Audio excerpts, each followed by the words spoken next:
नमस्कार बच्चों, आप सभी का स्वागत है आपकी अपनी हिंदी कक्षा में। आज हम पढ़ेंगे 12वीं कक्षा के पाठ्यक्रम में शामिल कविता दिन जल्दी जल्दी ढलता है। इस पाठ की पहली कविता हरिवंश राय बच्चन द्वारा लिखी आत्म परिचय हम पढ़ चुके हैं। भावार्थ हमने कर लिया था, प्रश्नोत्तर हमने कर लिए थे और उसी कविता में उसी पाठ की दूसरी कविता है दिन जल्दी जल्दी ढलता है। देखिए, दिन मतलब डे, ढलना मतलब सनसेट होना अर्थात अंधेरा होना। तो यहाँ पर दिन जल्दी जल्दी ढलता है अर्थात रात होने का समय करीब आना। इस कविता में कवि हमें क्या समझाना चाहते हैं और क्या बताना चाहते हैं, यह हम जानेंगे। तो इस कविता में कवि दो बातों को महत्व देते हैं। पहला, एक चिड़िया के माध्यम से हमें घर के महत्व को बताया है। कवि कहते हैं कि एक चिड़िया सुबह अपने घोंसले को छोड़कर, नेस्ट को छोड़कर दाना चुगने के लिए जाती है। उसके बच्चे घर में उसका इंतज़ार करते हैं, इसलिए शाम होते ही, जैसे शाम होती है, वो अपने घोंसले में जाने के लिए उत्सुक हो जाती है। ये इस माध्यम से कवि बताना चाहते हैं कि जिस व्यक्ति का घर में इंतज़ार होता है वो घर वापस जाने के लिए उत्साहित रहते हैं।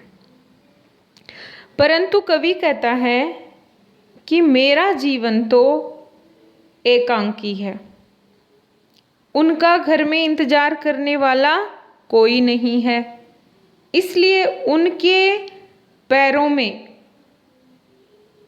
आगे बढ़ने की ना ताकत है और ना ही उनके मन में कोई उत्साह है।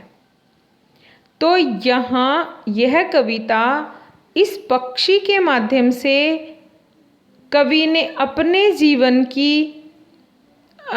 जीवन का जो खालीपन है वो इस कविता में बताया है। तो मैं आपको ये समझाना चाहती हूँ कि कवि के जीवन में खालीपन है और ये घटना उनकी पत्नी की मृत्यु के बाद उनके मन में जो दुख और पीड़ा थी, उस पीड़ा को ये कविता हमें बता रही है।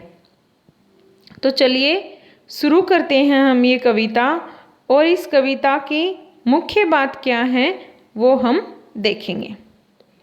प्रस्तुत कविता एक गीत है जो निशा निमंत्रण से लिया गया है। निशा निमंत्रण इनका एक संग्रह है, उससे लिया गया है ये गीत। इस गीत में कवि के अकेलेपन का वर्णन किया है। मैं पहले ही बता चुकी हूँ आपको कि उनकी वाइफ की डेथ के बाद वो अकेले हो जाते हैं, तो उसी का वर्णन है। इस गीत में कवि बता रहे हैं कि जब हमें किसी प्रिय के मिलन का पता रहता है तभी हम रास्ते में जोश व उत्साह के साथ आगे बढ़ते हैं। हमें पता होता है कि घर में हमारा कोई इंतज़ार कर रहा है, तभी हम खुशी से घर जाना पसंद करते हैं। देखो, इसको हम अपने जीवन से जोड़कर भी समझ सकते हैं। मान लो स्कूल में जब छुट्टी होती है तो हमें लगता है कि मम्मी ने हमारे लिए बहुत अच्छा सा लंच बना रखा होगा, मम्मी हमारा इंतज़ार कर रही होंगी, तो हम इधर उधर ना जाकर सीधा घर जाना पसंद करते हैं।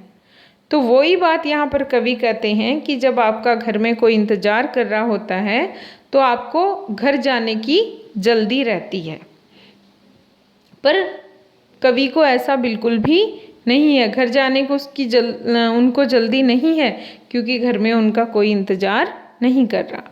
इस गीत में कवि ने चिड़िया के माध्यम से बताया कि घोंसले में बच्चे चिड़िया का इंतजार करते हैं, इसीलिए वह उत्साहित पंखों से उड़ती है, परंतु कवि का घर में कोई इंतजार नहीं कर रहा। ये बात सोचकर उनके कदम धीरे हो जाते हैं। ये है कविता का मूल भाव। तो चलिए हम शुरू करते हैं कविता। हो जाए न पथ में रात कहीं, मंजिल भी तो है दूर नहीं। यह सोच थका दिन का पंथी भी, जल्दी जल्दी चलता है, दिन जल्दी जल्दी ढलता है। अब देखिए, हम शब्दार्थ देखें तो पथ मतलब रास्ता, पाथ, वे। रात मतलब रात, नाइट। मंजिल मतलब जहाँ हमें जाना हो। थका हुआ मतलब टाइड। पंथी मतलब पक्षी, बर्ड। जल्दी जल्दी मतलब फास्ट फास्ट चलता है। और दिन जल्दी जल्दी ढलता है। देखो, पहली पंक्ति का अर्थ है हो जाए न पथ में रात कहीं। चिड़िया क्या सोचती है, कहीं रास्ते में तो रात नहीं हो जाएगी। जब इवनिंग का समय होता है ना, तो आप देखते हो कि चिड़िया वापस अपने घोंसलों की तरफ आना शुरू कर देती हैं। सुबह वो दाना चुगने के लिए घोंसलों से निकलती हैं, और जैसे ही शाम होगी आप देखना कभी आकाश में बहुत सारे पक्षी वापस अपने घोंसलों की तरफ लौट रहे होते हैं। तो यहाँ पर ये वो चिड़िया क्या सोचती है अपने दिमाग में कि कहीं रास्ते में ही तो रात नहीं हो जाएगी, और मेरा जो घोंसला है वो दूर भी नहीं है। यह सोचकर वो जो चिड़िया है थकी होती है पूरे दिन की, फिर भी वो जल्दी जल्दी उड़ती है अपने घोंसले की तरफ। बस यही इन पंक्तियों का अर्थ है। एक बार फिर से मैं बता रही हूँ। प्रस्तुत पंक्तियों के माध्यम से कवि कहता है कि एक चिड़िया सोचती है कि कहीं रास्ते में ही तो रात नहीं हो जाएगी, और मेरा जो घोंसला है या मेरी जो मंजिल है वो भी तो दूर नहीं है। यह सोचकर ही वो अपने पंखों में उत्साह भर लेती है और जल्दी जल्दी उड़ती है। अब इस पूरी कविता के शब्दार्थ मैंने लिख दिए हैं। पथ मतलब रास्ता, मार्ग, राह, इंग्लिश में पाथ और वे। पंथी मतलब पथिक, जो रास्ते में चलता है ना, राही भी बोलते हैं उसको। प्रत्याशा मतलब आशा, उम्मीद, भरोसा। नीड घोंसला, नेस्ट। पर पंख विंग। शिथिल होता है धीमा, स्लो। विहल होती है बेचैनी। तो ये हैं इस पूरी कविता के शब्दार्थ। इन शब्दों के सामने मैंने इंग्लिश अर्थ भी लिखे हैं ताकि आपको अच्छे से समझ में आए। आगे हम चलते हैं। कविता की व्याख्या मैंने आपको अर्थ पहले ही समझा दिया है। अगर आपको इसको एग्ज़ाम में हम जब लिखते हैं तो किस प्रकार से लिखते हैं वो मैंने यहाँ पर लिखा है। व्याख्या है कविता की, और इससे पहले मैं आपको आत्म परिचय में समझा चुकी हूँ कि आपको सप्रसंग, संदर्भ और उसके बाद व्याख्या लिखनी है। तो संदर्भ और प्रसंग की बात हम आत्म परिचय कविता में कर चुके हैं। तो व्याख्या इस कविता की, कवि जीवन की व्याख्या करता है। वह कहता है कि शाम होते देखकर यात्री तेजी से चलता है कि रास्ते में रात ना हो जाए। उसकी मंजिल समीप ही होती है, इस कारण वह थका हुआ होने के बाद भी जल्दी जल्दी चलता है।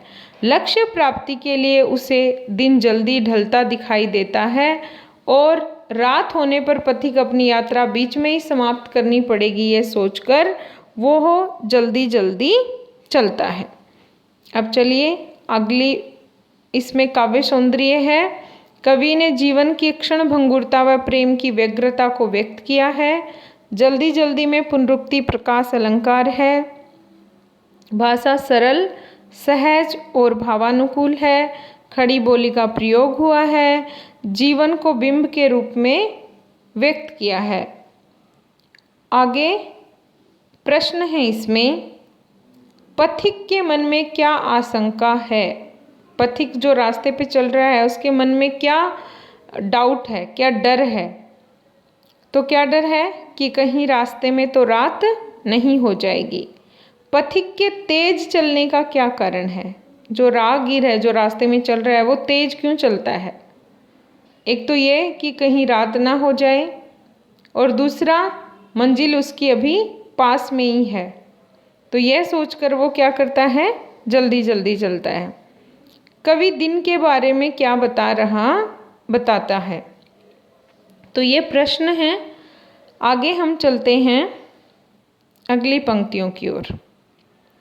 बच्चे प्रत्याशा में होंगे, नीड़ों से झांक रहे होंगे, ये ध्यान परों में चिड़ियों के, भरता कितनी चंचलता है, दिन जल्दी जल्दी ढलता है। तो यहाँ पर देखिए मैंने पिक्चर लगाई है चिड़िया की। प्रत्याशा का मतलब वो उम्मीद लगा के बैठे हैं कि मेरी माँ कब आएगी दाना लेकर। तो चिड़िया क्या कहती है, बच्चे प्रत्याशा में होंगे। जब वो वापस घर की तरफ आ रही है तो वो मन में सोचती हुई आ रही है कि मेरे बच्चे मेरा इंतज़ार कर रहे होंगे। जैसे ही उसके दिमाग में ये बात आती है वह और जल्दी उड़ने लग जाती है। यही बात इसमें बताई गई है। देखिए, बच्चे प्रत्याशा में होंगे, वो सोच रही है कि मेरे बच्चे मेरा इंतज़ार कर रहे होंगे, नीड़ों से झांक रहे होंगे और घोंसलों से अपनी गर्दन बाहर निकालकर मेरा इंतज़ार कर रहे होंगे। ये ध्यान परों में चिड़ियों के, ये जैसे ये बात उनके ध्यान में आती है कि मेरे बच्चे घोंसलों से गर्दन बाहर निकालकर मेरा इंतज़ार कर रहे होंगे, यह बात सोचते ही उसके पंख और जल्दी उड़ने के लिए व्याकुल हो जाते हैं। यह इस पंक्ति में, इन पंक्तियों में बताया गया है। आगे हम चलते हैं व्याख्या की तरफ। कवि प्रकृति के माध्यम से उदाहरण देता है कि चिड़िया भी दिन ढलने पर चंचल हो उठती है। वो जल्दी से जल्दी अपने घोंसलों में पहुंचना चाहती है।